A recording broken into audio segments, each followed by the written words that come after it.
जी, अस्सलाम वालेकुम। उम्मीद है कि आप तमाम दोस्त खैरियत से होंगे और आज का दिन भी ट्रेडिंग के हवाले से अच्छा गुज़रा होगा। अच्छा दिन था, मार्केट ने बजट को सेलिब्रेट किया। कल भी हमारी यही तवक्को थी कि जिस जिस तरह से बजट पेश किया जा रहा है और ख़ास तौर पर जो कैपिटल गेन टैक्स में कुछ तब्दीलियाँ मतवक्को थीं, स्टॉक मार्केट के हवाले से वो नहीं हुईं और इसके साथ कुछ सुपर टैक्स में कमी है, कुछ और दीगर मामलात हैं, तो हर हवाले से बजट जो है वो थोड़ा-सा बेहतर नज़र आ रहा था। तो तवक्को ये थी कि आज मार्केट परफ़ॉर्म करेगी, जो कि मार्केट ने परफ़ॉर्म किया। 2500 पॉइंट्स जो हैं वो आज मार्केट ने ऐड की। अब एक छोटी-सी बात फिर हम आगे चलते हैं कि एक आम आदमी जिस वक़्त स्टॉक मार्केट में 2500 पॉइंट्स आते हुए देखता है और उसके साथ उसको ये पता लगता है कि जी पेट्रोलियम लेवी और कार्बन लेवी और इस किस्म के मामलात और पेट्रोल और डीज़ल मज़ीद जो है वो महँगे हो जाएँगे, तो ये तो मार्केट फिर ऊपर क्यों जा रही है? तो बेसिकली हमें इन दोनों चीज़ों को अलहदा रखना होगा। ग्राउंड रियलिटीज़ बसा औकात ऐसा होता है कि वो मार्केट के साथ मैच नहीं कर रही होती। लेकिन चूँकि हम तालिब-इल्म हैं स्टॉक मार्केट के, हमने ये देखना है कि जिस तरह से कि ज़िंदगी में कोई भी आपकी फ़ील्ड हो, तो आप अपनी उस फ़ील्ड के साथ देखते हैं कि उस फ़ील्ड को कौन-सी चीज़ सपोर्ट कर रही है, कौन-सी चीज़ उसके अगेंस्ट है। बाकी उसका इम्पैक्ट ग्राउंड पर क्या है, वो तो यकीनन एक अलग अलग टॉपिक है। तो ये बात करने का मकसद ये है कि अगर आप स्टॉक मार्केट के इन्वेस्टर हैं, ट्रेडर हैं, तो फिर आपने मार्केट के नफ़े और नुकसान को मद्देनज़र रखना है।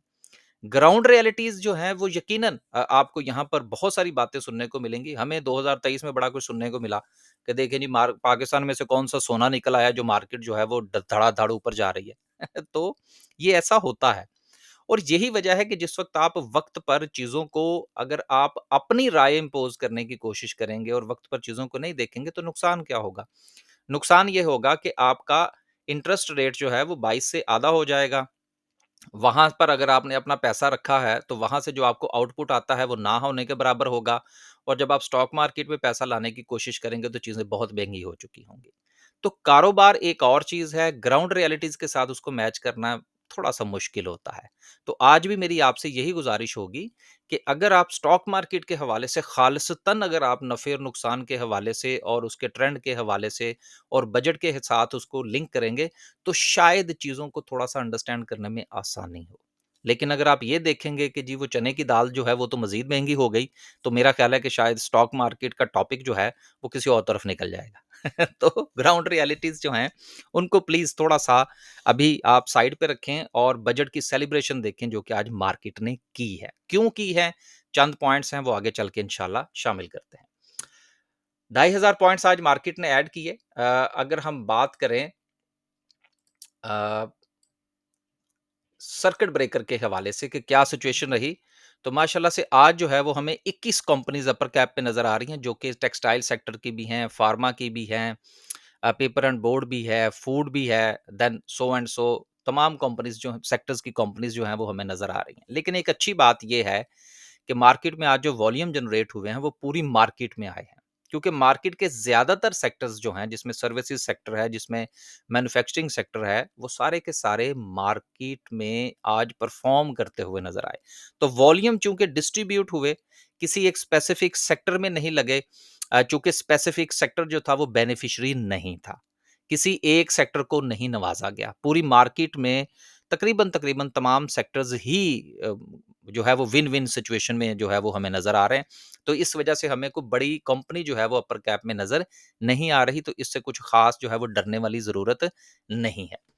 लोअर कैप की बात करते हैं जी, लोअर कैप में कोई काबिल ज़िक्र कंपनी नहीं है। अगेन सेक्टर वाइज़ अगर आप देखें, आपको banking sector, oil and gas, fertiliser, cement and so तमाम सेक्टर्स जो हैं, वो परफ़ॉर्म करते हुए नज़र आए। माँ सवाए फूड के अंदर कुछ चीज़ें जो हैं वो थोड़ा-सा हमें डिक्लाइन का शिकार नज़र आईं और ऑटोमोबाइल्स के हवाले से कुछ मामलात जो हैं वो ठीक नहीं रहे।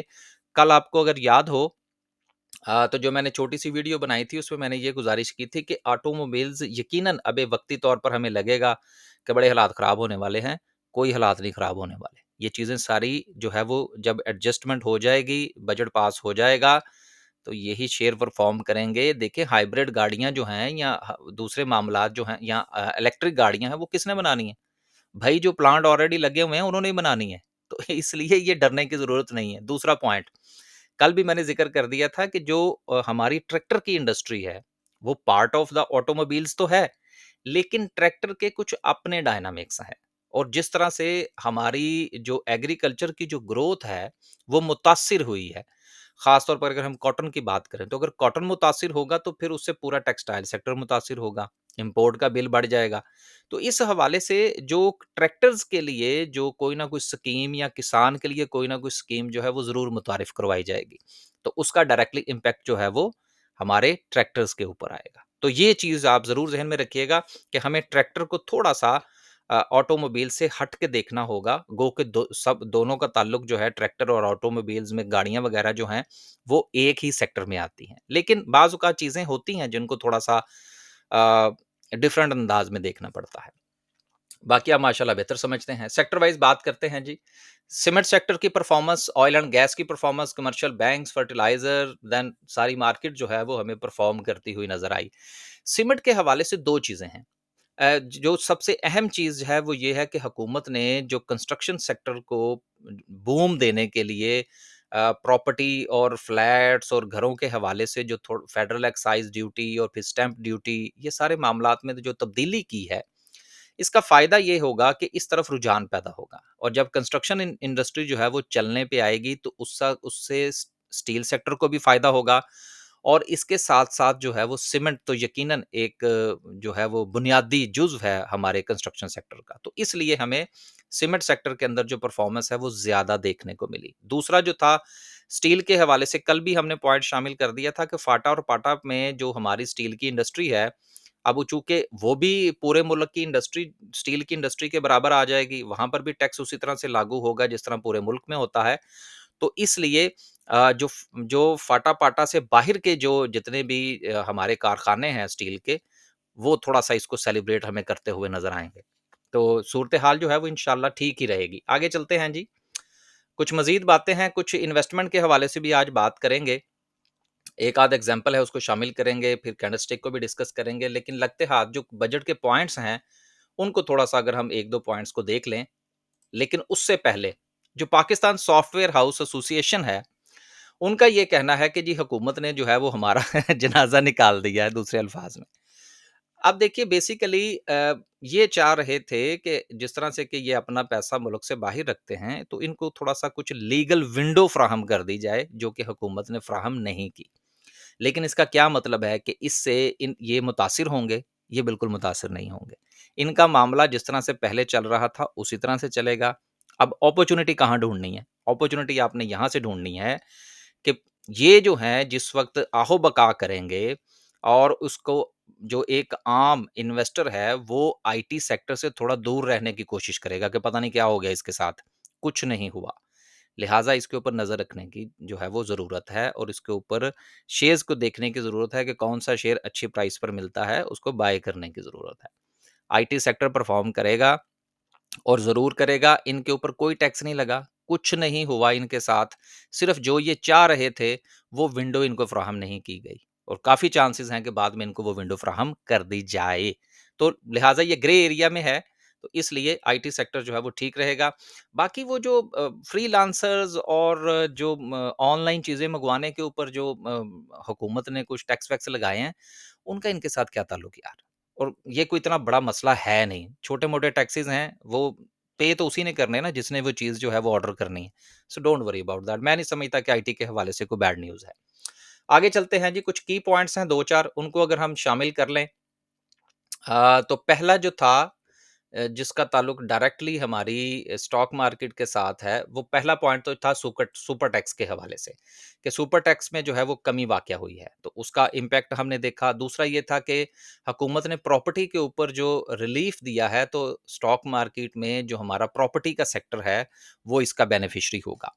तीसरी जो सबसे अहम चीज़ है कि हुकूमत ने किसी किस्म की कोई तब्दीली नहीं की कैपिटल गेन टैक्स के अंदर, जो कि स्टॉक्स पर के से आप हासिल करते हैं या डिविडेंड्स वगैरह लेते हैं। अब इसके हवाले से जो अफ़वाहें थी वो ये थी कि हुकूमत को 5% का इज़ाफ़ा करने जा रही है, जो कि हुकूमत ने नहीं किया, एक चीज़।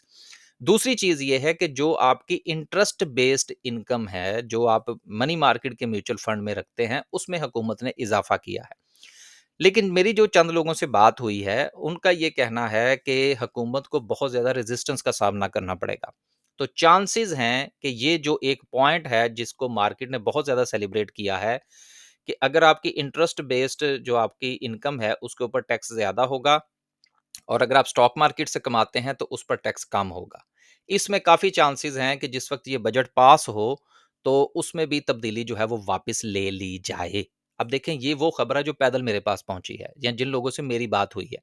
लिहाज़ा इसको अभी आप कन्फर्म ना समझिएगा, कन्फर्म तो ख़ैर अभी पूरा बजट भी नहीं है। इसमें कुछ तब्दीलियाँ जो हैं वो होंगी आने वाले दिनों के अंदर। लेकिन अभी तक जो मुझ तक जो खबरें पहुँची हैं वो मैंने आपको गुज़ारिश कर दी हैं, बाकी आप बेहतर समझते हैं। और दूसरा कैपिटल गेन टैक्स की बात हो गई, और जो एक ये था कि जी फर्टिलाइज़र के ऊपर फेडरल एक्साइज़ ड्यूटी लगने जा रही है 5%, वो भी नहीं लगी। वजह क्या है? वजह जो अभी मैंने आपको हमारी जो एग्रीकल्चर ग्रोथ है उसके हवाले से गुज़ारिश की। तो अगर वो लग जाती तो किसान का जो मामला है, फर्टिलाइज़र महँगा हो जाना था, पेस्टिसाइड महँगी हो जानी थी और जो हम आउटपुट चाह रहे हैं एग्रीकल्चर सेक्टर से वो नहीं मिलना था। तो हुकूमत ने ये अच्छा फैसला किया जिसकी वजह से फर्टिलाइज़र सेक्टर जो है वो ना चाहते हुए भी हमारे इस बजट का बेनिफिशियरी नज़र आ रहा है। तो ओवरऑल एक अच्छा बजट था मार्केट के पॉइंट ऑफ व्यू से, जिसको मार्केट ने सेलिब्रेट किया। अब आखिर में डिस्कस करते हैं जी आज की कैंडल को। कैंडल को डिस्कस करने से पहले एक पॉइंट जो है, जो कि स्टॉक मार्केट में इन्वेस्टमेंट के हवाले से हम बात करते रहते हैं, और आपको पता है कि हमारे 3 ग्रुप्स हैं इस वक़्त। डे ट्रेड का है, अगर आप सारा दिन स्क्रीन के आगे बैठ सकते हैं, डे ट्रेड का ग्रुप जॉइन कर सकते हैं, और स्विंग ट्रेड का ग्रुप है, और तीसरा हमारा इन्वेस्टमेंट का ग्रुप है। अब इन्वेस्टमेंट का ग्रुप जो है वो हमारा थोड़ा-सा हमने उसको डिफरेंट अंदाज़ से डिज़ाइन किया है, और उसमें हमारी कोशिश ये होती है कि जो होता है ना, कीप एंड स्लीप, कि आप एक शेयर खरीदें और फिर उसके बाद उसको सारी उम्र के लिए रखें। बेसिकली हमारी जो जिन लोगों से मेरी बात हुई और उसके बाद जो मैंने ये ग्रुप डिज़ाइन किया, तो उसमें अब हमारा ये इरादा है कि हम साथ-साथ कुछ प्रॉफ़िट टेकिंग भी करेंगे, कुछ कैपिटल गेन भी लेंगे, देन जो है वो फिर हम डिविडेंड भी लेंगे और मार्केट में शेयर के ऊपर नज़र भी रखेंगे। उसकी एक छोटी-सी एग्ज़ाम्पल, कि बैंक इस्लामी पाकिस्तान जो है, इसको हमने इन्वेस्टमेंट पॉइंट ऑफ व्यू से रिकमेंड किया था 20 से 21 का जो ज़ोन था उस पर। अब इसको हमने यहाँ पर बाय किया। ज़ोन 1, ज़ोन 2 और था, ख़ैर वो अभी इतना डिटेल में जाने की ज़रूरत नहीं है। देन फिर हमने इसको 25 टू 26 का एक टारगेट लेकर हम चले। अब इसका क्या मतलब है? अब 26 पर हमने तो इसको इसमें प्रॉफ़िट टेकिंग की, यानी कि जो यहाँ पर हमें 4-5 रुपए मिले, इसमें से भी हम थोड़ा-सा प्रॉफ़िट टेकिंग करेंगे और साथ में हम इस शेयर को लेकर भी चलेंगे। यानी कि साथ-साथ थोड़ी-थोड़ी सी बाइंग एंड सेलिंग भी होगी, जहाँ से आपको कुछ ना कुछ कैपिटल गेन मिलता रहे, और साथ में हमारी नज़र जो है, वो इस शेयर के डिविडेंड पर भी होगी। अब इसका ये कतई मतलब नहीं है कि आप भी इसको खरीद लें, सिर्फ़ एक एग्ज़ाम्पल दी है कि हमारा जो इन्वेस्टमेंट का ग्रुप है, उसमें हम किस तरह से काम करने की कोशिश कर रहे हैं। उसमें ये नहीं है कि आपको एक शेयर रिकमेंड कर दिया, आपने वो खरीद लिया और फिर आप उसको लेके बैठे रहें। वो शेयर जो है वो ₹20 से चलता है, वो ₹26 लगा के वापस तो ₹23 पे आ जाता है और आप उसको देख रहे हैं। हमारी ये कोशिश है कि इन्वेस्टमेंट पॉइंट ऑफ व्यू से जिस वक़्त आप शेयर को खरीदें, तो साथ में से कुछ ना कुछ आप लेते जाएँ। वजह क्या थी? ये काम हमने क्यों ऐड किया हमारे इन्वेस्टमेंट के ग्रुप के अंदर? वजह ये थी कि हमारे जो इन्वेस्टमेंट के पॉइंट ऑफ व्यू से जो लोग हम स्टॉक मार्केट में आते हैं, वो 99.9% नए लोग हैं, और वो ये समझते हैं कि अगर शेयर जो है वो अपना चक्कर लगा के वापस आ गया तो मैंने क्या कमाया। तो ये एक साइकोलॉजी जो है, इसको थोड़ा सा अंडरस्टैंड करते हुए हमने ये चीज़ जो है वो शामिल की है। बाकी आप हमारा कोई भी ग्रुप जॉइन करना चाहते हैं, स्टॉक मार्केट में अकाउंट ओपन करवाना चाहते हैं, तो इस वीडियो की डिस्क्रिप्शन के अंदर जो है वो आपको सारी डिटेल्स मिल जाएँगी। आखिर में डिस्कस करते हैं जी आज की कैंडल को। कैंडल बेहतरीन कैंडल जी, गैप अप ओपनिंग हुई, मार्केट में वॉल्यूम ने जो है वो मार्केट को सपोर्ट किया, मार्केट ने अपना हाई लगाया 1,24,500 समथिंग का, उसके बाद हमें मार्केट में प्रॉफिट टेकिंग देखने को मिली, लेकिन आखिरी 1 घंटे के अंदर मार्केट ने दोबारा से अपने हाई को ब्रेक करने की कोशिश की, ये भी एक अच्छा साइन है, और इसका सेहरा जो है वो सीमेंट सेक्टर के सर जाता है। अब नेक्स्ट जो है वो मार्केट के पास टारगेट क्या हो सकता है?